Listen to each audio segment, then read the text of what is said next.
I'm in the middle of watching a video. It's an interview of Dr. David Lukoff and Katie Mottram on Katie Mottram's Emerging Proud blog website that she's doing. And I listened to 20 minutes and he's sharing his story about his spiritual awakening, basically, that could have been interpreted as pathology, as psychosis, as schizophrenia. And it's really interesting because he talks about how he dropped everything to sort of travel around North America hitchhiking in the 70s, took LSD, and then had sort of a spiritual awakening experience days later. That went on for 2 months. And he talked about how during the 2 months, he just sort of crashed with friends and nobody pathologized him. He didn't end up in the psych ward. And after the 2 months, he went to live in a cabin that his parents had. That was just a summer cabin, so nobody was around, and they let him live there. They gave him permission to live there. And he lived there for a while, and then he seemed to have some scary experiences, but he was there by himself and he got through it, and again, he was never pathologized. And that just makes me think of how after my 2-month experience, I was saying to my parents, take me somewhere quiet. I need to go somewhere quiet. So I knew that I needed that same thing, but there was nowhere quiet for me to go except for the panic room in the psych ward. And so he was able to heal there. And then he said he heard a voice that said, be a healer. And so he didn't really know what that meant, so he went to go live with his parents in his late 20s, and they paid for him to take things like yoga, different psychology things, and just a bunch of different classes like that, because he was exploring being a healer. Again, they never pathologized him. They never said, you dropped out of Harvard. They never said, why don't you go get a job? They let him explore. And then after about 6 months of all that, he realized he wanted to become a psychologist. So he did go back to school. So it was a long way around to go back to school, but he ended up finding what it was he was passionate about and going back to school with that. And to me, it's exactly what needs to happen for people. And I've even told this to some family groups that I've shared with. When a person's going through a crisis, it's even more important to just be unconditionally loving and let that person explore what they need to explore. Because as Sean Blackwell said, bipolar disorder can also be called I can't be me disorder. So it's really important for a person to feel like they can start to explore and rediscover who they are and what they really wanted to do and what they're all about. And so he luckily had parents with the means to do that and the understanding, because some parents with the means wouldn't necessarily understand. And so he fully got through everything without ever being pathologized. And I think that's more of a miracle than how it usually is for people. Usually somebody pathologizes them and leads them into the psych ward or something like that. And that's what happened to me. And it's interesting because today I'm supposed to be working, but I can't really focus on work. And yesterday I made some videos in the morning, then I went bowling, then I came back home and I'm like, okay, I'm gonna get some work done because there was a few things I needed to do.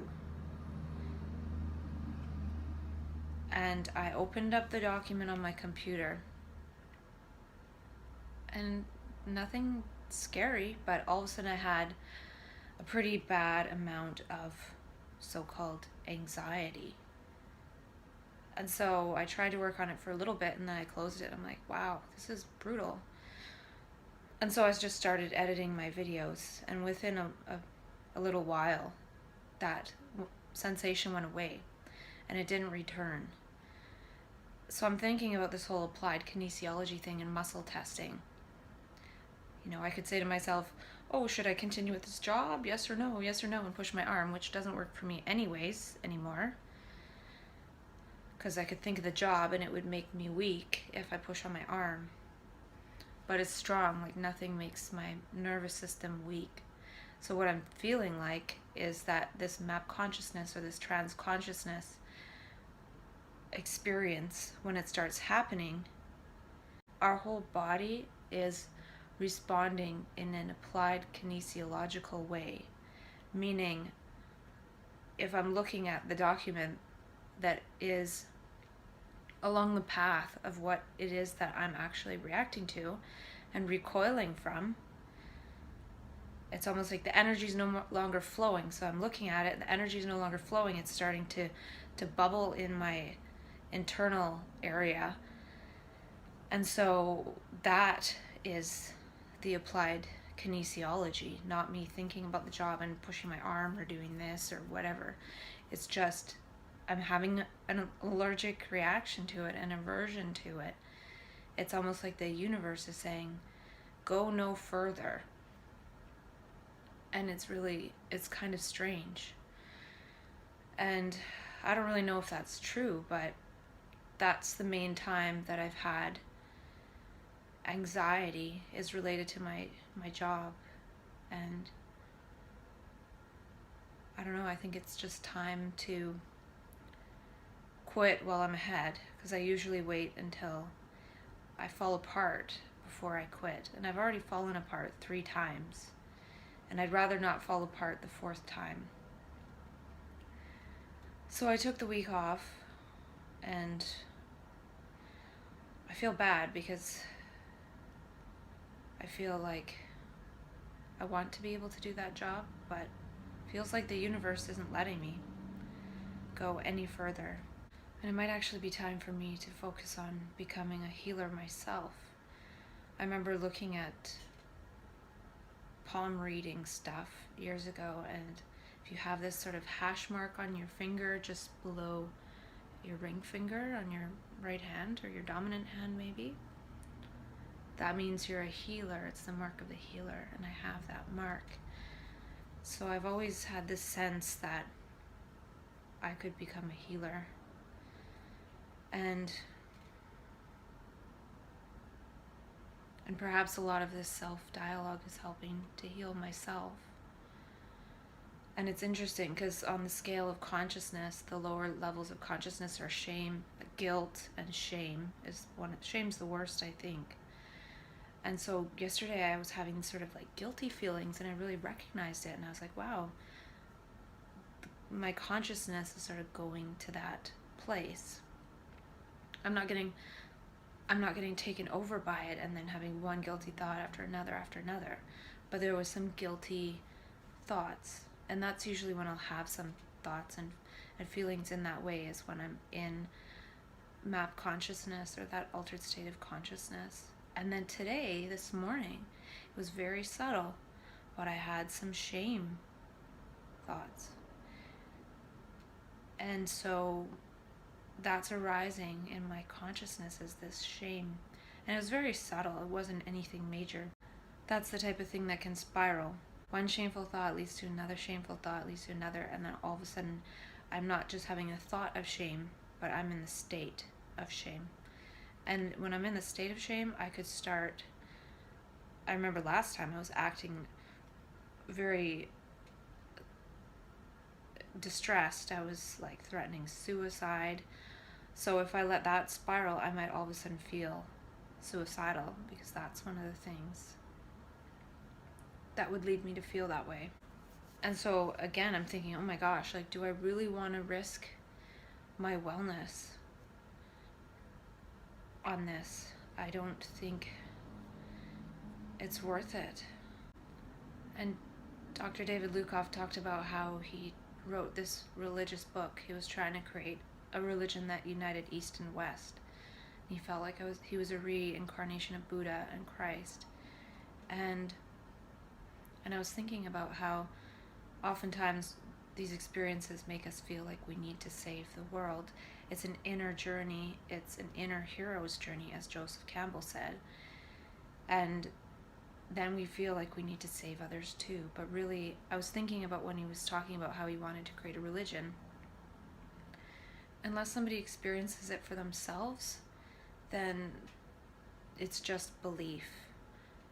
So what I was thinking was how it's like a religious experience. It's a spiritual transformation, but it makes one a religious center, not a religion, which is abstracting about the experience one had, but to be religious, just like I was talking about how we can be a dream center, or we can be safe space, we can be a religious center without creating religion to believe in, because then it's of no value.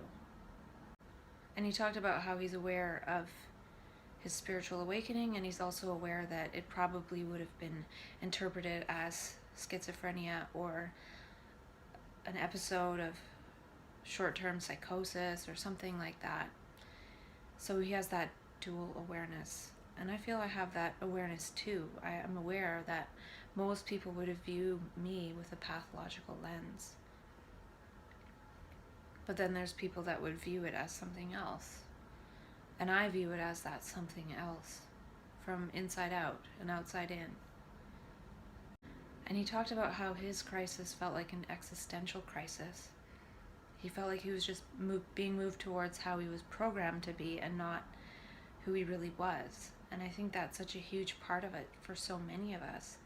And that's why I feel like it's a hyper-meaning state. It's starting to find meaning in other things, which maybe those are the meaningful things, and the things that we thought were meaningful are not meaningful, and that's why we sort of detach from them, and we're actually moving towards what's meaningful. And he also mentioned how he encountered a lot of different people on his journey, and think about the people I'll encounter in the mental health system versus if I take a different journey. And not that those people are bad, it's just a pathological lens that they're taking. I was thinking about ECPR, and I called it neighborhood watch, but it's also sort of neighborhood listen instead of neighborhood watch, or maybe neighborhood witness, to witness someone's process. And I was thinking too about how with the ego death and the spiritual awakening, we need a larger map, because the ego compass keeps us in a certain area of the map, and when that breaks down, we now are going to be venturing into the outskirts of the map that we have not yet mapped, which are the unknown, and they can be a little bit scary, and they might be difficult to process because they might mean different things than the meaning that the ego would ascribe to those things. And I feel like the meaning maker is something to do with the collective and seeing the social fabric, because it's the ego that divides all of that up. I'm wondering if this context I'm creating with myself is making my nervous system strong, because lower energy words and ideas and thoughts make our nervous system weak. They weaken us. So by creating this context and using language that I choose, it's going to make my nervous system stronger. And I hope other people might do the same for themselves. And I was thinking about Dr. David Hawkins' scale of consciousness, and how below 200 is the level of force and makes us go weak, and above 200 is the level of power or integrity and makes us go strong. And I was thinking about, it could be that for me, working in the mental health system, the system makes me kind of angry, so it's making me weak. It's making me operate in a level of consciousness that is below the line of power. And so I would feel sort of angry, and that would make me go weak. And so it's not actually making my nervous system strong. And maybe part of it is that if our nervous system gets weakened, our body now has to make the biomolecules to make up for that loss in energy. So the nervous system has the energy channeling through it, makes us go weak. Now we have to make up biomolecules in order to hold us up, in order to it takes up our nutrition to make up for that loss of nervous energy. And I think too, it also secretes cortisol, which artificially makes us stronger to hold ourselves up a bit more. So the stress is actually part of the tension that we have in our muscles to hold ourselves up because our nerves aren't fully energized. And I think that makes a lot of sense, actually, and that could be related to how these lower states weaken us and waste our energy.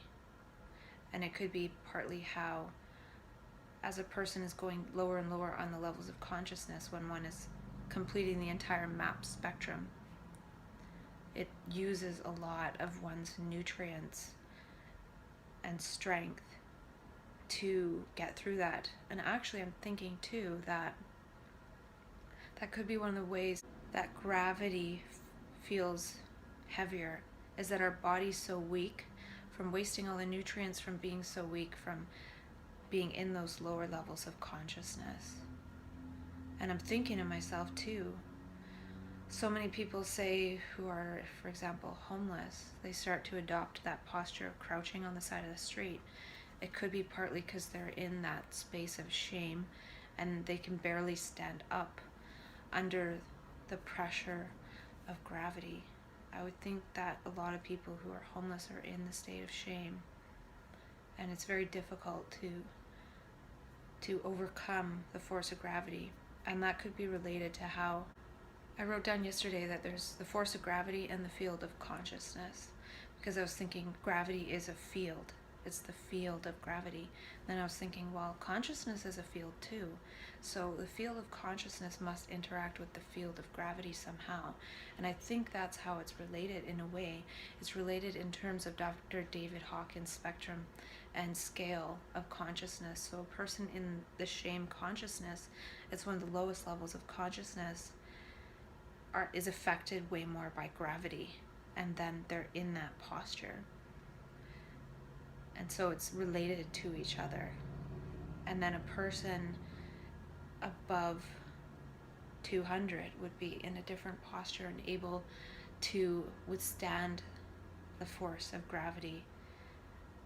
And if a person sat in a shameful posture long enough, they would probably feel shameful.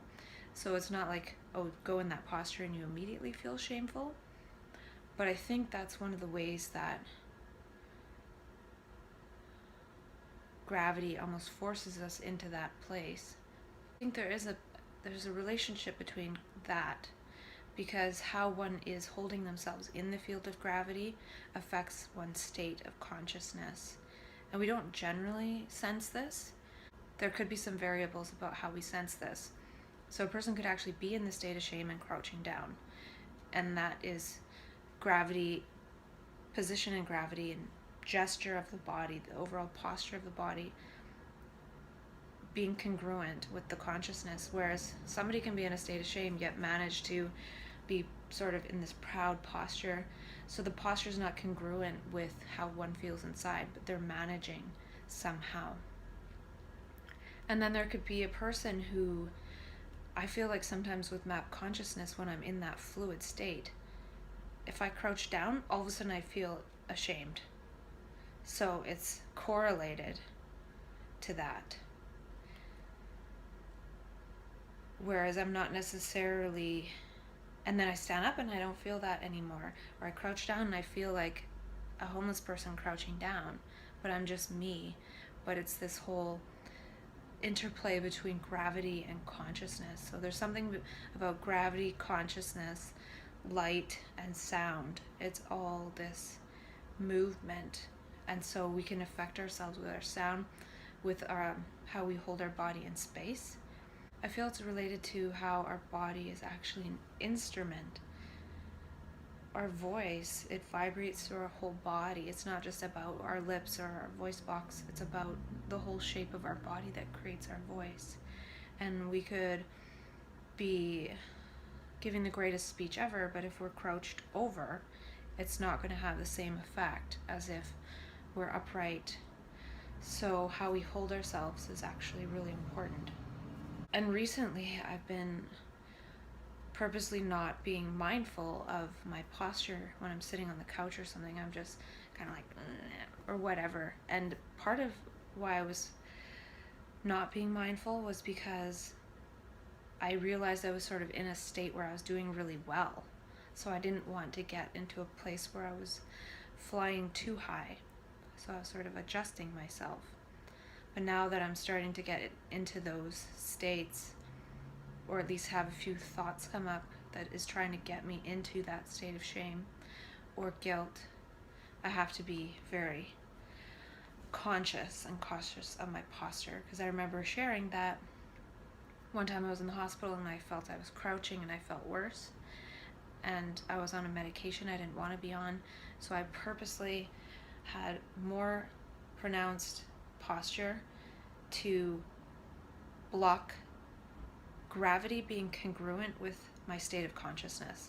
So it doesn't mean it made all the shame and things go away, but at least gravity wasn't being congruent. I think that's part of what amplifies that, is if we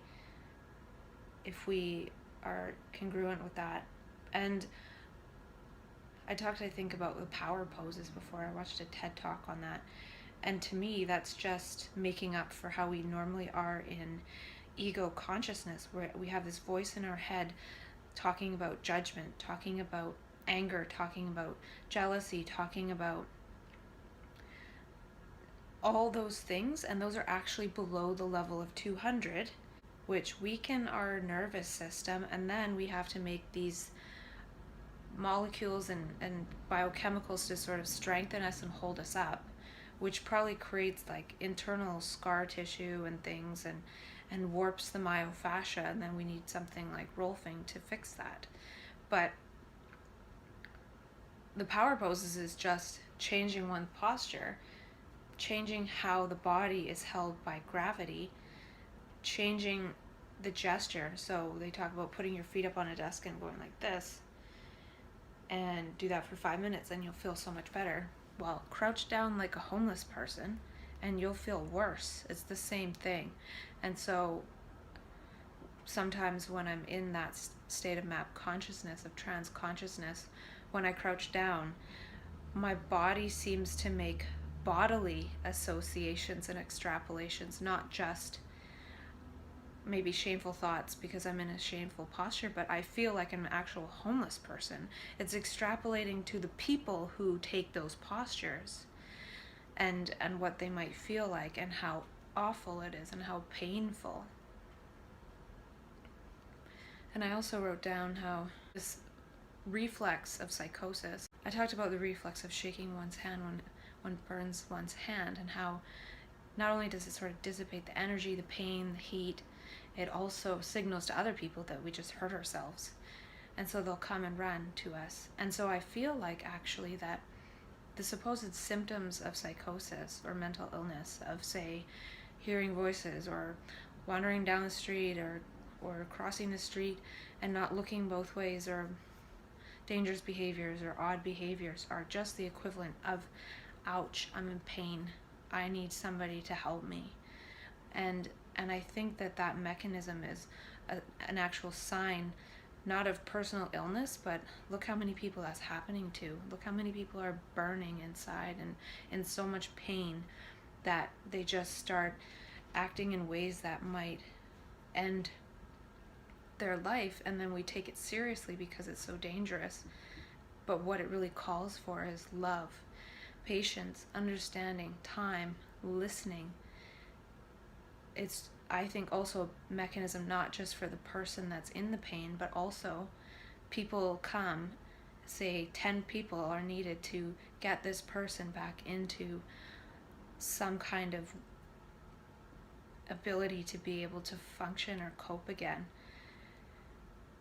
And so in a way, that one person helps mend social fabric, because otherwise we would just turn away and there would be no connection, there would be no empathy, there would be no care. But I still feel like just creating personal medical problem and giving chemical band-aids is not the answer. It calls for so much more love. Just like children being born on the autism spectrum call for so much more love. They need understanding, they need patience, all these things that a person going through a supposed mental health crisis need. And so, because people are behaving in strange ways, that is a symptom of something deeper, of disconnection, of lack of love. And so a person needs connection and love, not just being connected to chemicals. And if we break our physical structure, there's surgery to put us back together. But when our ego breaks, we try to put it back together with chemical band-aids, when what really mends the internal realm, the psyche, is love and understanding. This chemical ego band-aid is like trying to put a band-aid on our shadow, trying to give surgery to our shadow. It's not really going to do anything. It might make us forget we have a shadow. It's like if somebody breaks their arms and their legs, just giving them a pill for the pain, but not actually repairing the damage. And the damage, it can only be repaired by love and relationship and social connection. A lot has been done in the world to help create it to be more accessible for people with disabilities in physical movement, for example, or developmental disabilities in terms of however that works when somebody's born that way. And it seems like there's another class coming in of this kind of consideration needing to be taken for people, which is a different ability in consciousness. And this is sort of related to people that go through the transformation after having an ego structure formed through map consciousness and trans consciousness as so-called mental illness or mental health crisis. And then the children that are being born with a different lens of consciousness, with a different spectrum of what they make salient. And so I think it's designed so much for one type of human being to succeed, to supposedly succeed, and the rest are suppressed. And so not only is there developmental disabilities, which is probably a different kind of intelligence we'll never understand, and I actually think they're kind of like the frequency holders, and physical disability, either congenital or acquired in life. And it's the same with this difference in consciousness. It has to be understood, and the world needs to be created in a different way that allows for people with different consciousnesses, different ways of perception to flourish. Not just survive, but flourish. And so that would be including them in part of the redesign.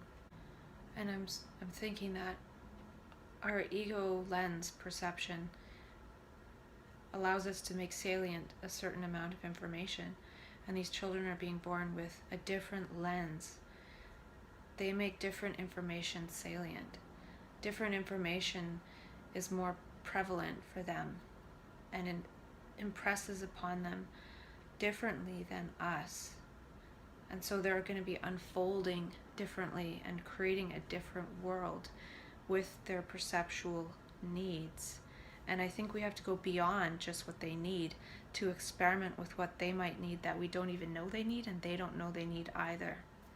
Just like years ago, people with serious mental illness diagnoses were thought they needed to be caged up.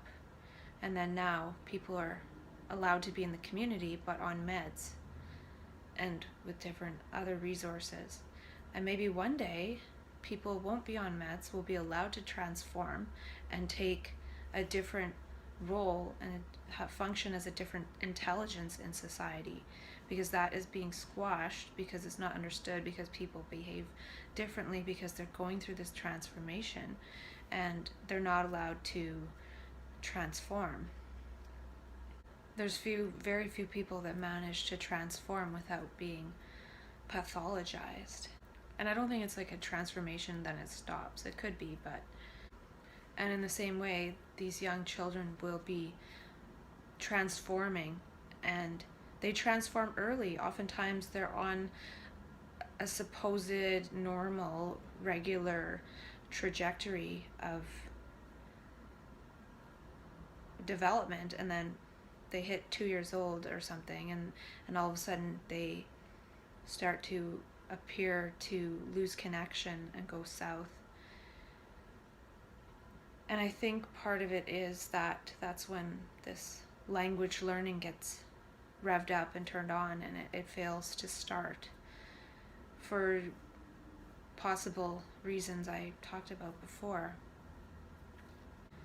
And it's interesting, they don't acquire our language very easily, but they start to speak a different language, or experience a different language, or they are a different language. They have different gestures, they do different things, they play in a different way than children that develop with words. So they're regesturing reality just by virtue of being alive. I think this delay of language is trying to give this other consciousness, or this other element, this other aspect of consciousness, chance to take hold, which could be sort of the background in which the words arise. And the background is more important than the words. And I was thinking about how in fight or flight we have access to more bits of information. We also have access to more bits in manic consciousness. So if I have access to, say, 21 bits as opposed to 4, I'm going to be able to see which out of the 21 is more salient and go that way. In a way, I can see everything at the same time holistically, and then I move based on that holistic perception, which is kind of like collapsing the wave functions. I'm wondering if there's sort of like 16 bits, because that has something to do with the quantum computation. And so there's more degrees of freedom. And it feels like a rich experience